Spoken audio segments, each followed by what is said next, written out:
Hello everyone and welcome back to the show. Thank you for joining us on Today Radio or watching us on RTL Play, or hopefully you've subscribed, downloaded the podcast on Apple and Spotify. Here we are in Luxembourg once more. Delighted to be joined by my colleague Sacha Keogh, and today's guests, we've got two in the studio, one joining us online from Paris, and we're going to talk about space, and we're going to talk about Europe's place in space, given everything that's changing at the moment. But as always, we're going to start with a reflection of the week's news so far. We have to point out we are recording this on Thursday, and Sacha, every day you have a very busy day, because even since you sent me notes,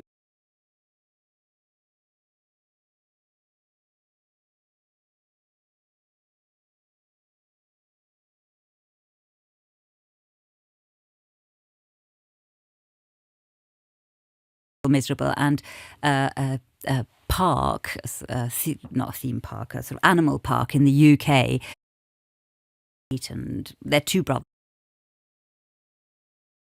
Free marketing for Cargo Lux, because what a lovely story. Miserable, and a park in a cage, no space, and easy. Wales. How nice for these two bears, rescued and will be hopefully have a happy long life. Well, I love to end on a positive. Yes, I know. We all do, don't Because we? our news is so tragic at the moment. Sacha, thank you so much for coming. Oh, it's my especially for pleasure. this. It's just lovely to have you here always. And after this very short break, we're going to talk about space, and particularly with a focus on Europe's role in space. Coming right up. Lisa Burke on RTL Today Radio. So this conversation is instigated by François Lepreux, who's in front of me. He is an author. He's also a space engineer, etc. But we're going to focus on the authorship of François. I also have in the studio Dr. Letizia Cesari, who is a lawyer working in the space field and law beyond that too. And joining us online, I have the CEO of Latitude, Aurélie Bressolette. So welcome to all of you. François, I'm going to start with you because you reached out to me having written your second book, and you have obviously a deep, you have a working interest in space, but also you have spent a lot of time thinking about Europe's role in space. And you're on your second book now, and so much has changed in the world. Your first book focused mainly on crewed space flights and launchers, Hermès, une ambition en héritage. That was published in 2021. That was about the cancelled European Space Shuttle Hermès, that project, and launchers. And now this book is, it's in French, but hopefully it'll come out in English as well. The New Space Conquest, What Role for Europe Against New Space. So why are you writing these books, first of all? Well, actually, thanks a lot for the introduction. I wanted to write this second book as a kind of follow-up of the first one, because as you know, let's say I don't want to spend too much time on this story, but let's say that Europe in space has developed almost every bricks of technology to access space with the launchers, of course with all the satellites, and we have really a very good expertise in Europe with industrial like Thales and Airbus. However, Europe never really completed development in terms of crewed spaceflight. Or even if it's not the most strategic part of space, crewed spaceflight is very important, especially for the greater public, because let's say most people know space mainly through launchers, astronauts, and exploration. And unfortunately, in Europe, let's say that Europeans made the choice a couple of decades ago to rely on external services, mostly US and Russian, to send their own astronauts. So they canceled the project of autonomous spacecraft Hermès, and they wanted to rely on international cooperation, mostly through International Space Station. Or today, let's say in a couple of years, International Space Station program will end. I think we need to just re-emphasize that because, and just to go back to what you've said, you're right. To capture the greater public, to have that crewed spaceship. It warms our souls, and we feel proud of where we're from if we can see our own astronauts and think, they're from somewhere we know. We almost, it's a deeper connection to our geographical landscape. And then you mentioned the word collaboration, and we've just heard the news segment. Collaboration is a word that is in short supply right now in the world. And you've mentioned the two great continents either side of us, and things there are not great at the moment. So yeah, Europe has to step up. And then just to underline once more, because I don't think everybody knows this, that the International Space Station is going to be decommissioned. Exactly, in 2030, so it's in a couple of years. And let's say the future, there will be several programs of a space station in the future, but no longer international. From the US side, you will have private space station in which Europe, let's say, is involved because industrial are providing some parts of the space station. Then, of course, China will continue the construction of its own space station. India will also initiate its own, and Russia planned to initiate its own space station. But of course, now with the war, this project will maybe be postponed. And so, and of course, this is for the part, let's say, around the Earth, in low Earth orbit. But there is also the Artemis program to go back to the moon, initiated by the US. In which, so I think we just need to stop there as well, because you're an expert. But just let's take it of course, a little bit more slowly. Low Earth orbit, also known as LEO. So again, for people who are just listening to this, they've just caught you speaking about space. We've got LEO, MEO, GEO. Tell us what exists in LEO, low Earth orbit. Of course, so low Earth orbit is about 400 kilometers above the Earth. So let's say the easiest one to access, especially for crewed space flight. This is the orbit in which you have the International Space Station, actually, but also all the satellite to observe the Earth, because you are close enough of the Earth to take good quality pictures. Above, you have MEO, medium Earth orbit. It's more for the GPS satellite and Galileo in Europe, and geostationary orbit. I'm going to stop there again. The Galileo, I want you to tell us what the Galileo satellite is. Galileo is a European GPS, basically. Yeah.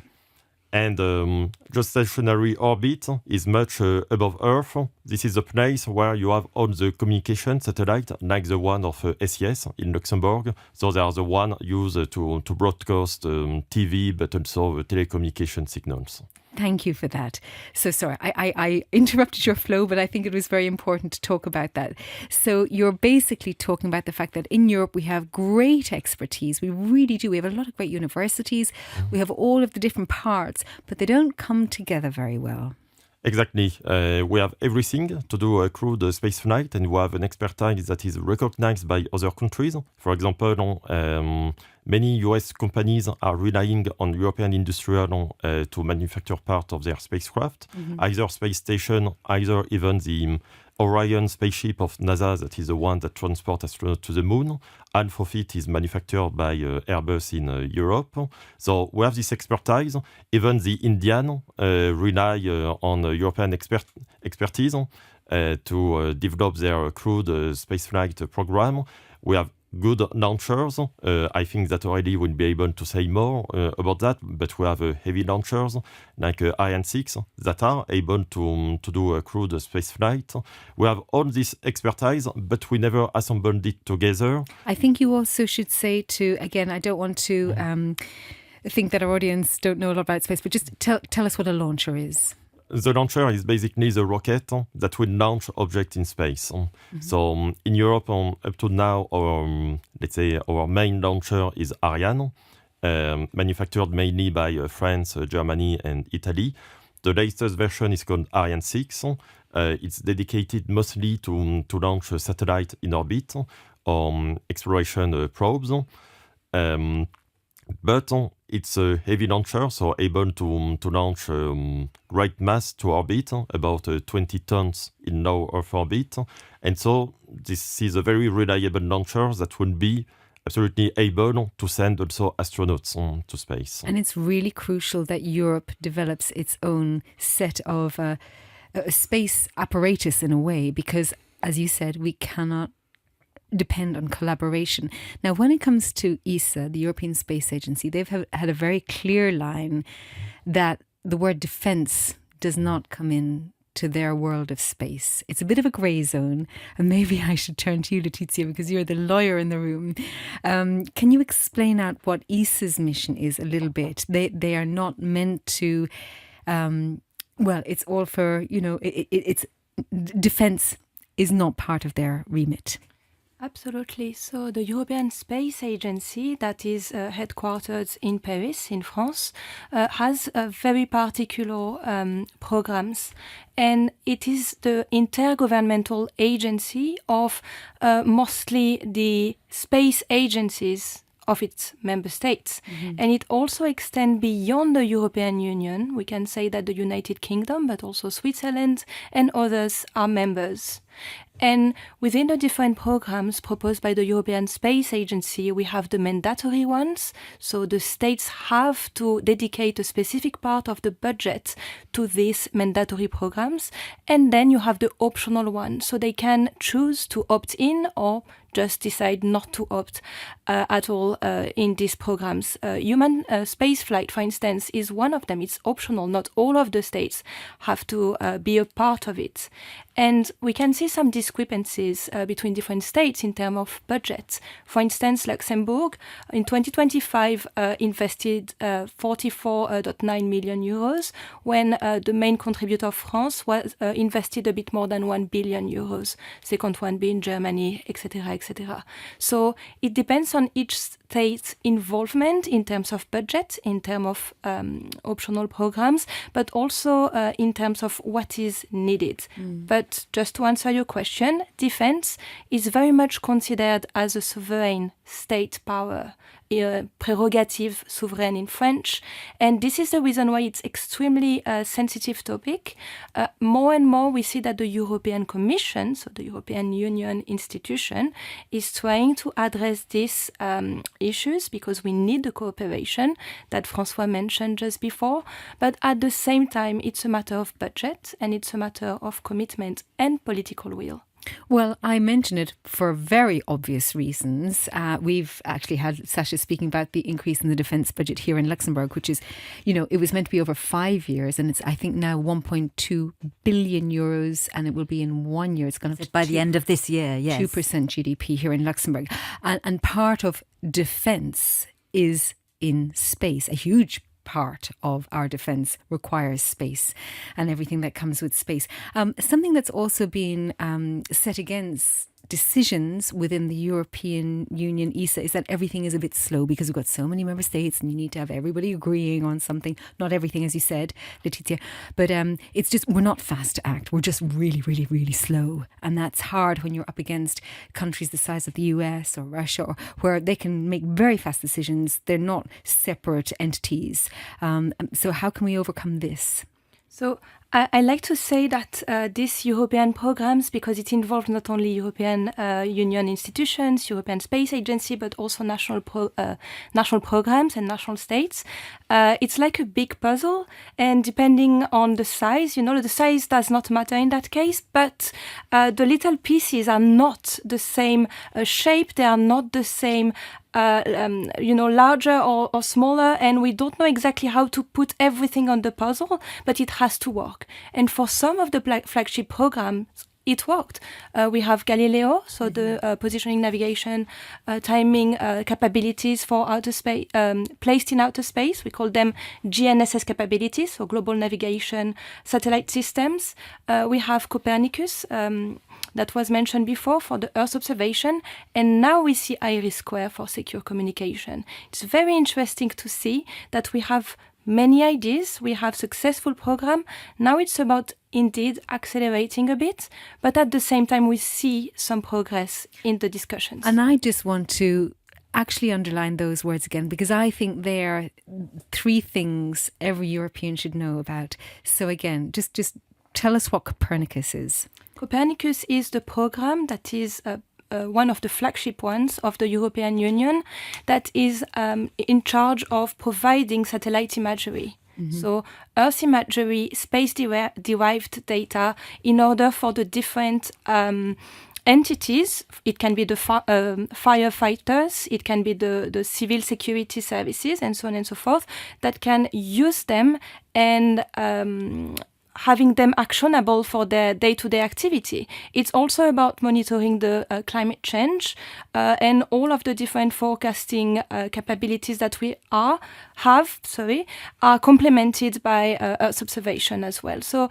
it's various applications and various services that can be provided by this Copernicus program. And many companies have spun out of the data which is available from Copernicus. And then we've mentioned Galileo, but IRIS², I think that's a really important one for people to know. Yes, so IRIS² is a upcoming program that is proposed at the European Union level. The idea is to leverage the different capabilities we have, and it means that a company, a satellite operator like SES, will work with another satellite operator like Hispasat or Eutelsat, and they will try to make this multi-orbit constellation of a bit less than 300 satellites and provide specific type of services. So of course there will be the mainstream ones, the commercial services for all, but we also see that there will be light gov and hard gov services. So it will be more or less secure depending on the end client of these different services. Okay, you're using a few acronyms here, light gov and hard gov. We're now moving into defence areas and defence speak and governmental information, and also linked to something you care deeply about, which is cybersecurity. Absolutely. So in parallel to the different discussions on how to put together a program and make it sustainable, we also have various initiatives to protect the infrastructure and to protect the data. So on the one hand, we can see that the European Union and especially the Commission is working on an EU Space Act, and they established 3 big pillars. It will hopefully be published, at least the first draft will hopefully be published on 17th of June, so next month. And eventually what is more or less known from the targeted consultation is that the first pillar will be about safety, second on resilience, and third one on sustainability of operations. So let's see how it goes. And in parallel to this one, we have the NIS2 directive, which is the directive very specific to cybersecurity.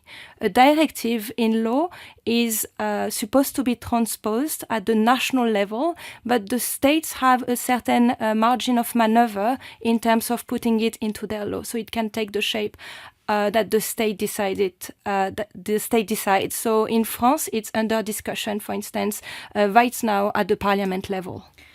We've just come off the back of Space Resources Week here in Luxembourg. You were speaking there and I heard you speak and I heard the whole law section. And what is absolutely fascinating is that the voice of law in space is becoming much more louder. It's very, very important. We had UNOSA there as well, of course, and various other people speaking. Now, we've also heard the news. We've heard Sasha's segment. We can see literally day by day by day how, in some people's opinion, international law is being flouted.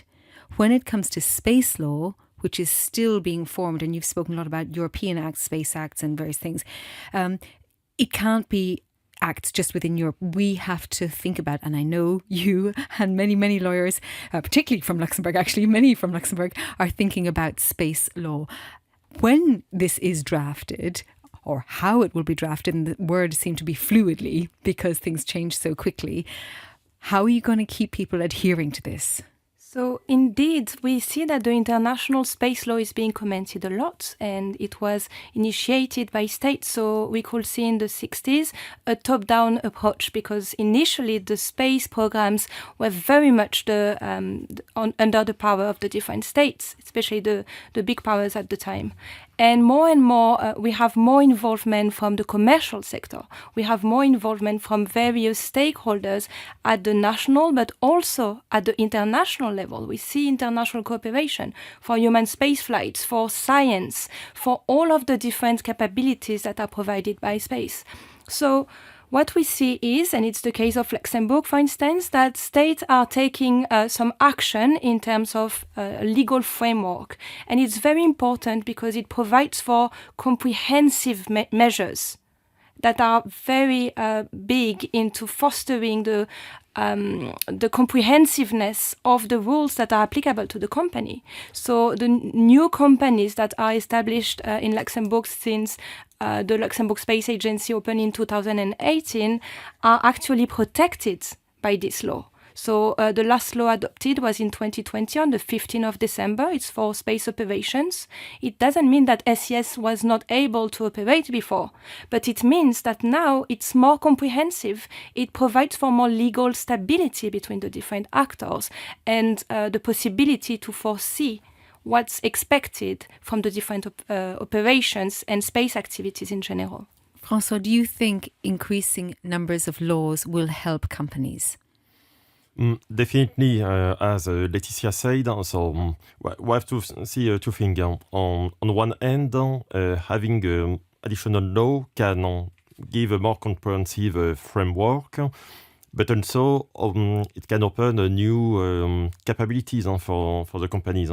For example, in Luxembourg was the first country in Europe to adopt legislation about the space resources, and therefore Luxembourg was able to position itself as one of the leader or the leader in Europe in this field of activities. And you have companies like iSpace or Lunar Outpost that establish themselves in Luxembourg that will perform a lunar mission and extraction of space resources on the moon thanks to this legal framework. And we should say that iSpace is headquartered in Japan, but they chose Luxembourg to have their European headquarters. Exactly. So it can enable a company to, let's say, to create new business case and to find a new market. On the other hand, of course, you mentioned previously that we are in a very competitive environment. We are no longer at the time of a big space cooperation with US, Russia, and other countries.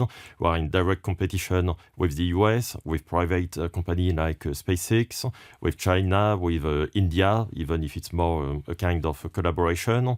So the more let's say, the stronger legal framework you will put, it can also be seen as a kind of limitation for the company, because maybe on the other country you don't have those limitations, and so you can become less competitive. And unfortunately, it's something that we often saw in Europe, that we have a very strong legal framework for the industry, but because of that, we become less and less competitive. So I've we have heard it many times. Exactly. So we have to find the right balance. And just to complement, I think that this show is extremely timely because last week in Vienna, in Austria, it was the second and last week of the legal subcommittee of the COPIOS, which is the Committee on the Peaceful Uses of Outer Space.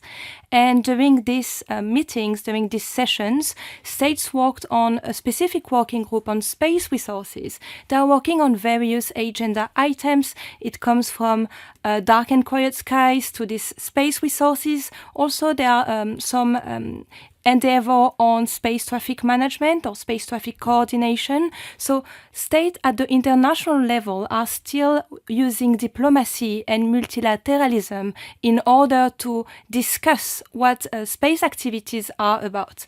And the representative of iSpace, as Lois Vertadier, was able to represent the company on behalf of Luxembourg and to explain a bit to the COPIOS member what was the mission about and what will be operated from the 5th of June from the moon, actually, which is extremely fascinating to see. Yeah. Thank you, Laetitia. And there'll be a big party here in Luxembourg for that and various other parts of the world as well.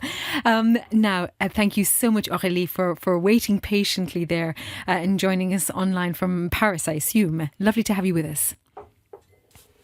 Well, thanks for having me. It's I always recall that it's a nice way to reconnect with my past, because I worked for 2.5 years in Luxembourg, actually, with François, and we were both at Redwire. And it's funny to say also that our main supplier today, so I work for the company Latitude, which is a small launch company based in France. And our main supplier, Saturn Technology, is in Luxembourg. So it's funny how everything comes together. So I'm very happy to be here. Well, we're very happy to have you. So we would like to learn more about what you're doing at Latitude. And I must say also, it's absolutely lovely to see a female CEO. Thank you. Yeah, it's an absolutely exciting adventure. So Latitude has been around since 2019, so it's a rather young company, depending how you see it. For an AI company, I guess it would be an old company already. But building a launcher takes time. So the vision of Latitude is basically to say that we believe that Europe and the world in general need dedicated launches. So dedicated launches are basically a bit like what I like to call the Uber for space. So basically you don't ride a bus like you would if you go on SpaceX, because SpaceX has big launchers. So you're basically on a ride share, meaning that you have other passengers on board, which means that you don't control exactly what's going on. You don't control the date of the launch. You don't control the orbit where the launcher will go. So you will probably still need then to use some of your own propulsion to get to your final orbit. And the point of a dedicated launch is actually that you decide exactly, when you start and where you go. So that's the belief of Latitude. That's on the basis on which Latitude was created. So we're offering a launcher that is, it's considered a small launcher. It's about 90 meters high, and it can take up to 200 kilos in a sun-synchronous orbit. And the first launch is planned next year. So obviously right now we have a lot to do, but it's going in the right direction. I think you need to explain what sun-synchronous orbit is. Yeah, of course. So a sun-synchronous orbit is an almost polar orbit, basically. So it's close to 90 degrees inclination. And the advantage of this orbit, so it's part of the LEO, of the low Earth orbit. It's at about 400 to 500 kilometers altitude. So it's a bit higher than the ISS. It's higher than constellation like, Starlink is about in the same range, but it's lower than, for example, the constellation that Rivada wants to launch, where I was working before. And the advantage of those orbits, it's since they go through the pole, then you can achieve a complete coverage of the Earth. And we know that the market is going there. Most of the small sat constellation, or even the small sats that have to be launched individually or 2x2 or whatever, who want to go on such orbits for an obvious reason. Again, because you can cover a lot of the Earth with just a few satellites. So if you read about launcher, you will see that most of them refer to this orbit. And this way, it's very easy to compare the capability that we can bring to orbits compared to what others can do. And something that's very important for your potential customers of the future is the price per kilogram. But I think you have something you'd like to say about this myth. As you call it a myth, but we hear about it a lot. Yeah. Of course, you hear it a lot. Well, it's a bit like, you go to the supermarket and you look at the price tag, right? So you look at the price per kilo and you buy your potatoes or your apples or whatever. So it's a normal thing to do. Now, the reason why we fight against this is a bit, if you allow me another comparison, also with the travel. I mentioned Uber, and now I want to mention Ryanair.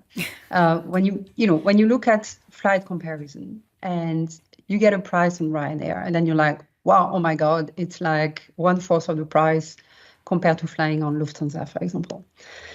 So you buy your ticket, but then you're told, okay, you don't get exactly to the airport that you wanted to get to. It's much further away from the city. You need to pay if you want to bring just a carry-on luggage. You need to pay if you want to reserve your seat. You need to pay for this and this and that. So at the end of the day, you end up paying almost the same as if you were to buy a ticket on Lufthansa. And again, then you get at an airport that is much further away from the city. So, that's the conversation that we like to get going, is that we really but we do, our business case is based on comparing apple with apple. So again, if you break it down to the price per kilo, you take SpaceX, you take us. Clearly, you would say, well, why would I launch with Latitude? It's much cheaper for me to launch on SpaceX. That may be true. It may be true for Constellation because you want to launch several of your satellites onto one orbit. Then in that case, we even tell potential customers, don't launch with us. It doesn't make any sense. Just go with SpaceX. It's much more economic for you. But now when it comes to you want to go on a very, very specific orbit, not one that is served by the launches of SpaceX or other rideshare options. Or you want to launch like just 2 on one orbit, then another 2 on a different orbit, and another 2 on yet a different one. Then your what we call the cost to final orbit is going to be much more interesting with the dedicated launch like we are providing than onto the rideshare, because the rideshare will take you to just one orbit, and then you still have to go there. You have to wait for the launch date. The launch date is often dependent on the main customer. So sometimes your satellite is sitting there literally for months, and in that time you're not earning money. So that's, the less money that you will make at the end of the day.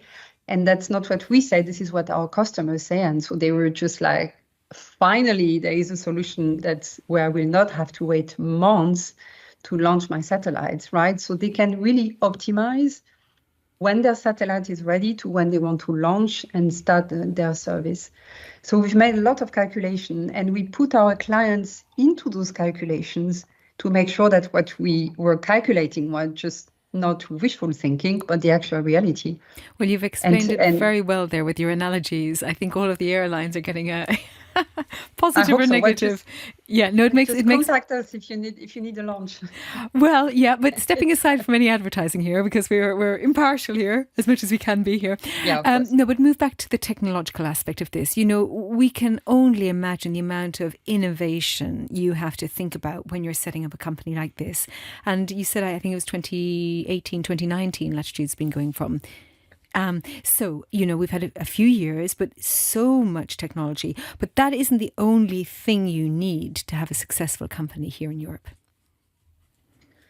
No, of course, that's true. I would even go beyond that, and I would be a little bit daring to say that, we like to say the word, well, it's rocket science.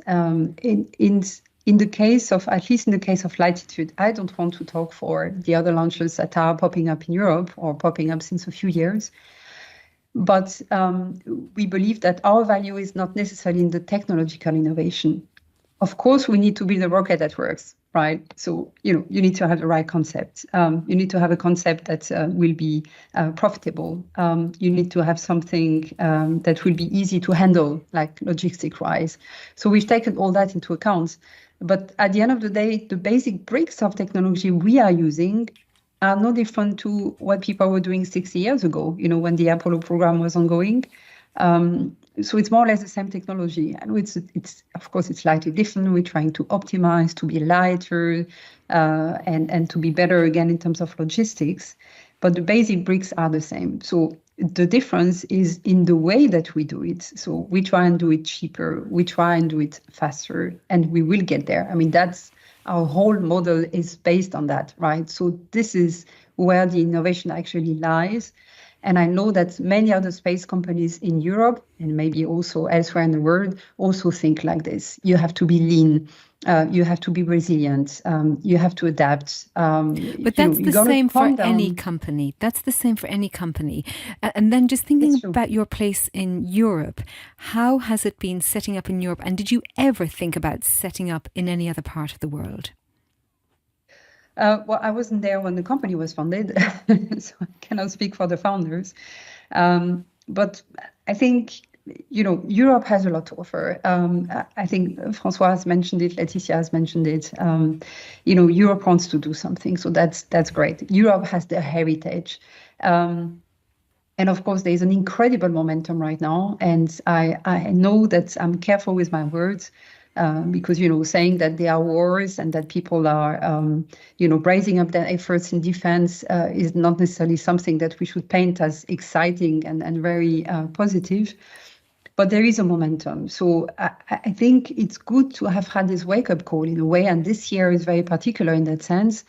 I mean, you've got everything what the USA has been doing recently, cutting off budgets, maybe canceling some of the Artemis missions, which are planning to go to the moon. And on the other hand, you've got this year the ESA Ministerial Conference, which is a conference where ESA is deciding on their budget for the next 4 years. So, and then the last thing is the defense momentum, where, all the countries are saying, well, we don't want to be left behind. So Germany, for example, has put billions on the table and, they want to make something there.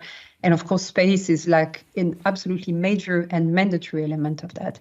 So this year has got this potential to finally wake up. So to come back to your question, I think it's a great thing today to be a space company in Europe. I believe that the future is here to build, but we need to be bold, we need to be ambitious, and we need to be courageous. And if you had a magic wand, what would you like Europe to do this year in the realm of space? Well, I think, I mean, this is why I like Luxembourg. And again, I don't say that because we're on Luxembourg shore right now, but I love the way that Luxembourg is approaching this. So Luxembourg is modest in its space budget compared to the others. You've mentioned it earlier. Now, so one can say Europe is also modest when you compare it to the US. You know, they have less money to put on the table. But the way that Luxembourg is doing, they are saying, okay, we cannot be good in everything. So we make choices. We say, okay, we want to go there and we want to go there. And they make it very, very clear. And the places, the domains where they don't go there because they say with our little budget, that will not mean anything from Luxembourg.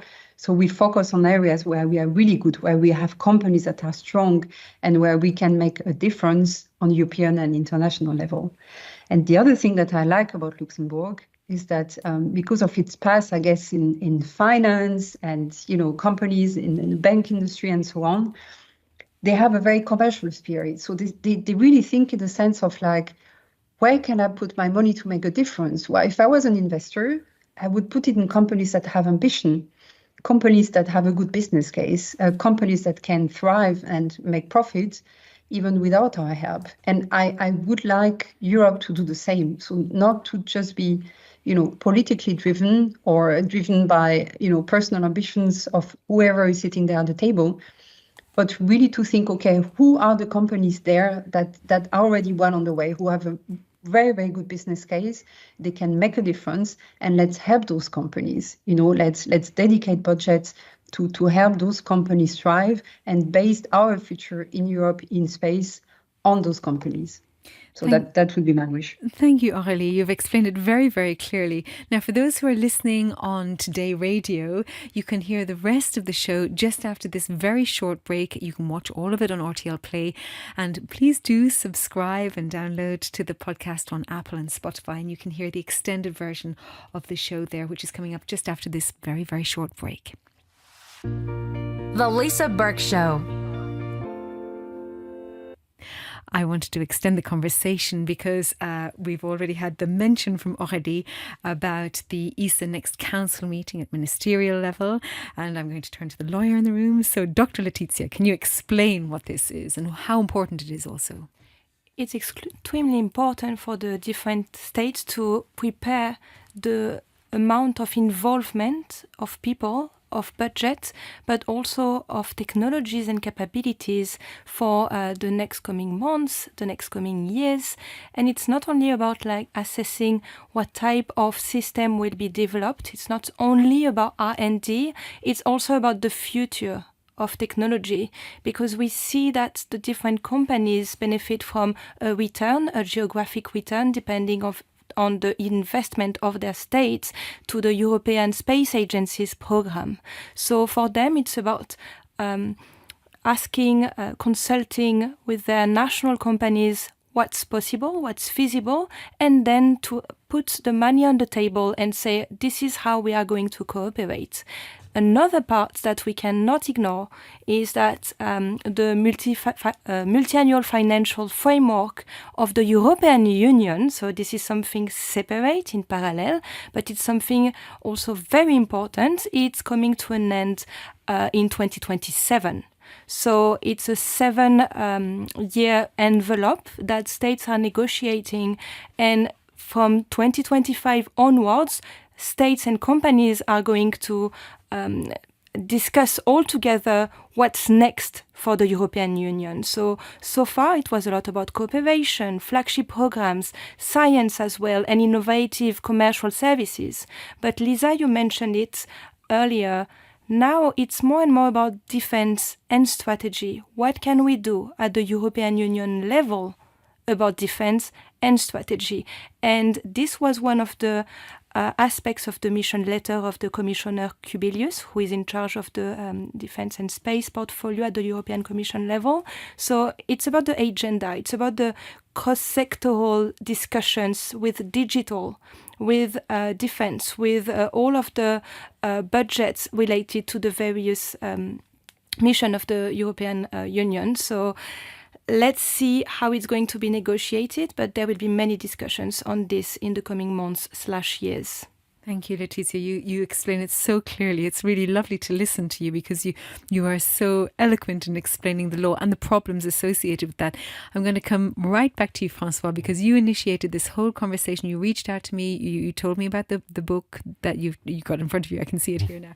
And congratulations on doing this work and the research outside of your normal job, and the fact that you just have this really keen ambition for Europe to wake up and to really make a difference. So how can Europe become more resilient and independent?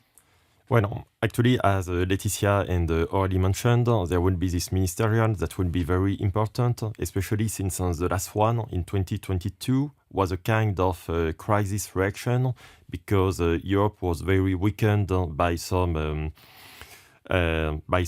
element, by the war in Ukraine. Of course, we lost the ability to launch the Russian Soyuz launcher from French Guyana, by the delay of Ariane 6, and by some problems on the Italian launcher Vega.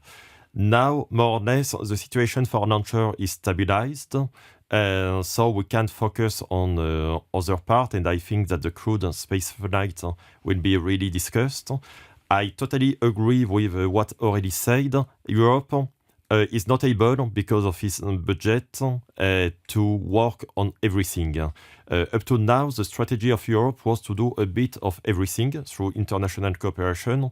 Unfortunately, we cannot do that because, let's say, our historic partners are not as reliable as we wanted.